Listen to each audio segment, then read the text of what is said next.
Hi friends, welcome to our channel How to Finally. நீங்க இன்னுமே நம்ம சேனல்ல போற வீடியோஸை சப்ஸ்கிரைப் பண்ணாம பார்த்துக்கிட்டு இருந்தீங்க அப்படின்னா உடனே இந்த சப்ஸ்கிரைப் பட்டனை கிளிக் பண்ணிட்டு ஆல் அப்படிங்கிற அந்த பெல் ஐக்கானை நீங்க கிளிக் பண்ணிருங்க. அப்பதான் நாங்க போடுற வீடியோ எல்லாமே உங்களுக்கு நோட்டிபிகேஷன்ல வந்து சேரும்.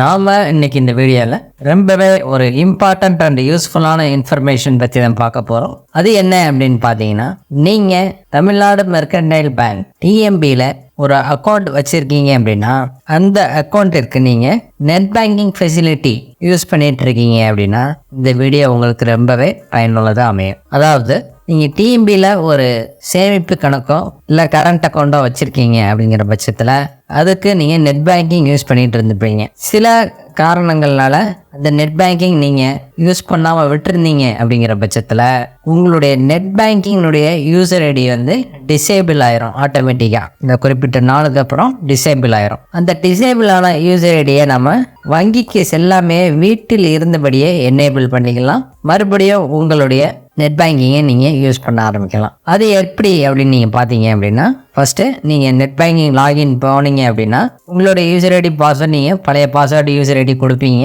கொடுத்து கேப்சாலாம் கொடுத்து லாகின் அப்படின்னு கொடுத்துட்டீங்க அப்படின்னா உங்களுடைய யூசர் ஐடி டிசேபிளாக இருந்தது அப்படின்னா your user ID is disabled அப்படின்னு வந்துடும். இதை பார்த்து நீங்கள் பயப்பட தேவையில்லை. அதற்கு நீங்கள் என்ன பண்ணணும் அப்படின்னு பார்த்தீங்க அப்படின்னா 2 வழிமுறை உண்டு இதற்கு. அதற்கு என்னென்ன தேவை அப்படின்னு பார்த்தீங்கன்னா, உங்களுடைய கையில் ஒரு மொபைல் வேணும். அந்த மொபைலில் நீங்கள் உங்களுடைய அக்கௌண்ட்டில் எந்த மொபைல் நம்பர் கொடுத்துருக்கீங்களோ அந்த மொபைல் நம்பர் இருக்கணும் கண்டிப்பாக. ஃபஸ்ட்டு நாம் எஸ்எம்எஸ் மூலமாக எப்படி அந்த யூசர் ஐடியை எனேபிள் பண்ணுறது அப்படிங்கிறத பார்ப்போம். நீங்கள் உங்களுடைய அக்கௌண்ட்டில் எந்த மொபைல் நம்பர் கொடுத்தீங்களோ அந்த மொபைல் நம்பரை எஸ்எம்எஸ் ஓப்பன் பண்ணிக்கோங்க. ஓப்பன் பண்ணிவிட்டு ஜஸ்ட் கேபிட்டல் லெட்டரில் என்னேபிள் அப்படின்னு நீங்கள் டைப் பண்ணுங்க.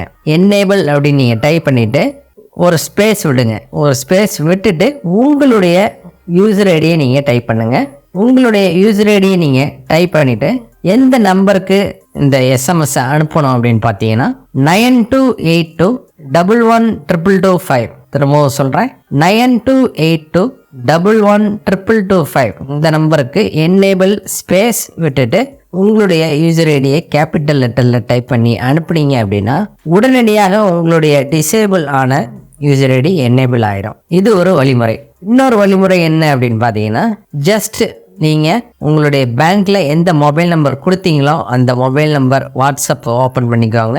ஓப்பன் பண்ணிவிட்டு 9282112225 இந்த நம்பரை நீங்கள் டிஎம்பி வாட்ஸ்அப் பேங்கிங் அப்படின்னு உங்களுடைய மொபைலில் சேவ் பண்ணிக்கோங்க. சேவ் பண்ணிவிட்டு ஜஸ்ட் ஹாய் அப்படின்னு வாட்ஸ்அப்பில் ஒரு மெசேஜ் அனுப்புங்க. மெசேஜ் அனுப்புனீங்க அப்படின்னா உங்களுக்கு நெக்ஸ்ட் நிறைய மெனு வரும். அதில் enable disable your user ID அப்படின்னு உங்களுக்கு ஒரு ஆப்ஷன் வரும். அதில் போயிட்டு நீங்கள் உங்களுடைய யூசர் ஐடியை நீங்கள் என்னேபிள் பண்ணிக்கலாம். இப்படி தாங்க நீங்கள் வங்கிக்கே செல்லாமல் இந்த டிஎம்பி பேங்க்கில் உங்களுடைய டிசேபிள் ஆன யூசர் ஐடியை ஈஸியாக நம்ம வீட்டில் உட்கார்ந்தபடியே என்னேபிள் பண்ணிக்க முடியும். இந்த தகவல் உங்களுக்கு ரொம்பவே பயனுள்ளதாக அமைஞ்சிருக்கும் நாங்கள் நம்புகிறோம். இந்த வீடியோ உங்களுக்கு பிடிச்சிருந்தது அப்படின்னா இந்த வீடியோவுக்கு ஒரு லைக் போடுங்க.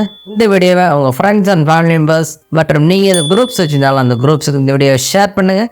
மேலும் இன்னொரு நல்ல தகவலோட இன்னொரு வீடியோவில் நாங்கள் உங்களை சந்திக்கிறோம். நன்றி, வணக்கம்.